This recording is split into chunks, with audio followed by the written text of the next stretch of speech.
Hey, Dr. Peterson, I want to respect your time, so I'm just going to get right to it.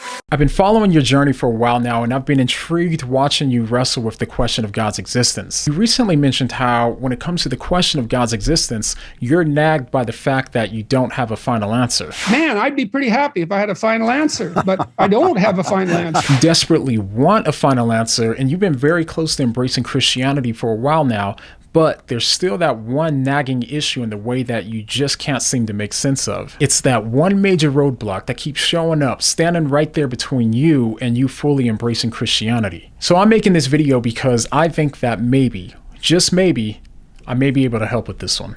When it comes to this roadblock, as I heard you talk about it, your main issue fundamentally boils down to how you understand reality and how Jesus fits into that reality. At the risk of oversimplifying it, you see reality as consistent of two different spheres. The first one we can call the physical world, and that's the part of reality that we all can detect things in by using our five senses. The physical world is what we would call the real world.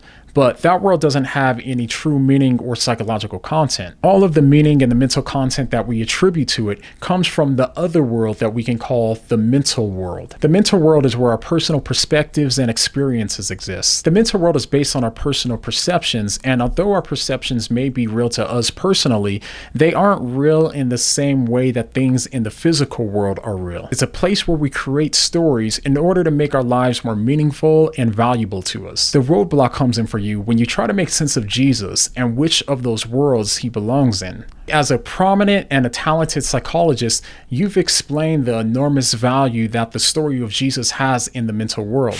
If you think about the Christian world, the ultimate mentor is Christ.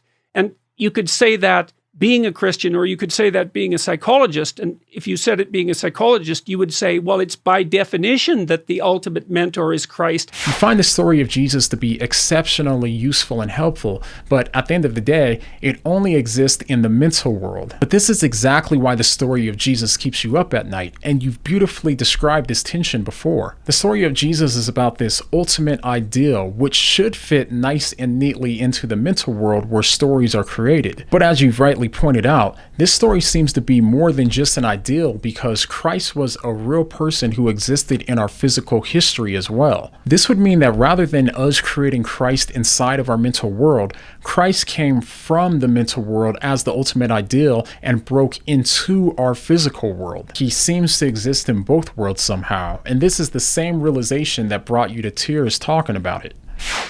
Sometimes the objective world and the narrative world touch. And the ultimate example of that, in principle, is supposed to be Christ. The story of Christ is a place where the physical world and the mental world come together and meet in reality. This means that the story isn't just true for us in some useful and beautiful and moving psychological sense, but it's also true in the real and objective sense as well. And this is where the roadblock comes in for you, because if it's true, that terrifies you. It scares you because you're more aware of its implications than most of us are. But I still don't know what to make of it.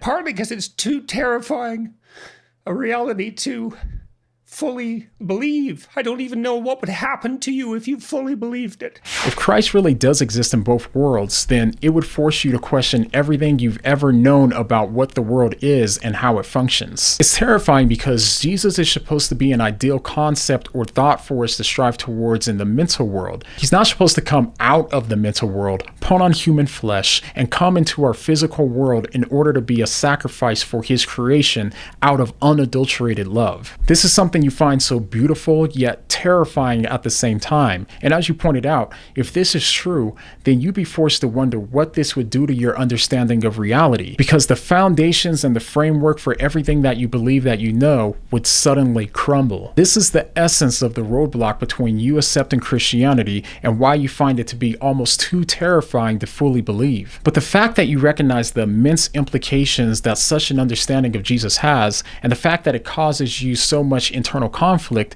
gives you insight to your question about how Christianity sprang into existence out of nowhere so radically and dramatically. I have no idea why Christianity sprang out of nowhere and dominated the world in the mere span of 2,000 years. It's a great mystery.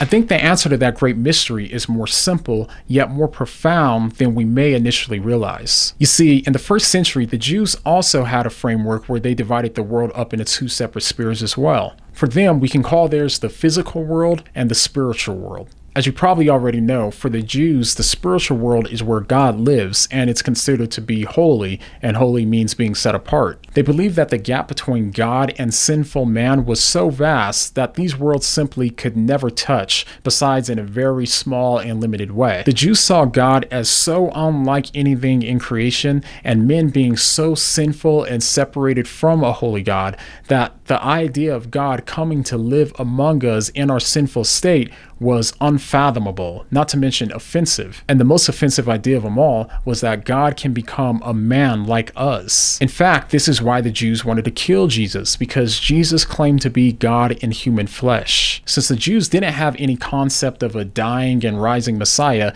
and had no concept of a resurrection happening in the middle of history, when Jesus was killed, it put those concerns to rest. But then, something happened that completely destroyed the foundations of everything that they thought that they knew. Jesus was resurrected from the dead in a body that seemed to be both spiritual and physical at the same time. A body that somehow existed in both the physical and the spiritual world. Of course, this made no sense to them, as it wouldn't make any sense to us today either. So it's no wonder why the scriptures record how after Jesus appeared to large groups of people after he was resurrected, many of them, and even many of the disciples, still doubted even after seeing Jesus in the flesh. It just wasn't possible, and accepting that it was possible would force them to abandon everything that they thought that they knew before. They couldn't fathom how reality could be this way, in the same way that you've expressed that you can't either. You said that you don't even know what would happen to someone if they fully believed it, and that it would be too terrifying of a reality for you to believe. And this is the exact same situation that the first Christians found themselves in. It was too great to believe, but they also had to deal with the facts of the matter, as you seem to be wrestling with now. While it's true that this is so frightening, at the same time,